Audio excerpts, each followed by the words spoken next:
Hi everyone, welcome back. তো আমরা যাবো কালকে একটা জায়গায়, তো তোমরা দেখতেই পাচ্ছ আমরা এখন তার জন্য প্রস্তুতি নিচ্ছি। এই যে আমরা তিনজনের গ্যাং আছি, আর এটা আমাদের ফার্স্ট ট্রিপ।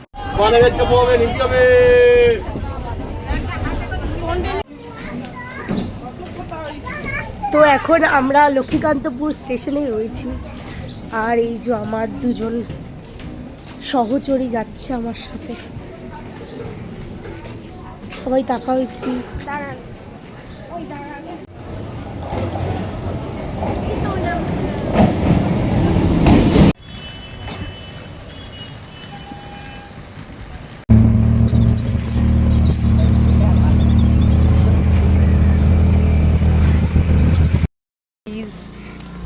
হ্যালো, আমরা এখন যাচ্ছি বকখালি সি বিচের দিকে।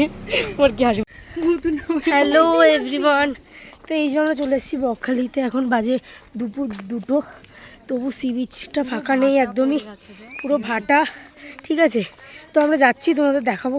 হেঁটে হেঁটে যাচ্ছি জলের ঠিকানায়, কিন্তু জল এখন নেই, পুরো ভাটা পড়ে আছে। ঠিক আছে, এই যে একটু একটু জল দেখতে পাচ্ছ তোমরা।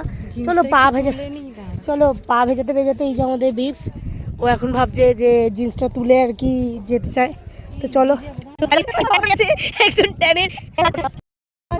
হ্যালো গাইস, তো আমরা চলে এসেছি বকখালি বন্ধুরা মিলে। তো আমি এখনো বিশ্বাস করতে পারছি না যে আমরা বকখালি চলে এসেছি, তাও আবার 3 জনে মিলে, মানে আমার বন্ধুরা মিলে। তো এখন আমি বিশ্বাস করতে পারছি না। তো চলো তোমাদেরকে দেখাচ্ছি কি কি করি। ঠিক আছে, আর আমার বন্ধুদেরও দেখাই, তাদের কারনামাগুলো। এগুলো করা যেতে পারে, কোনো অসুবিধা নেই।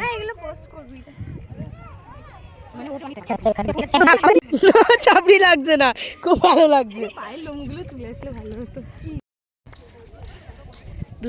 দুজনের মন ভাঙা, আর আমি ইচ্ছে করে মন ভাঙতে চাই, এরকম একটা পাবলিক। তো এখানে আমরা এখন এনজয় করছি, ছবি টবি তুলছি। তো এখানে এরা ছবি একে অপরকে ছবি তুলে দিচ্ছে বিভিন্ন পোজ করে করে, আর আমি এখানে ঠান্ডা ঠান্ডা হাওয়া এনজয় করছি গাইস। তো তোমরা এখানে একদিনের ট্যুরে চলেই আসতে পারো। ঠিক আছে, খুবই সুন্দর জায়গা।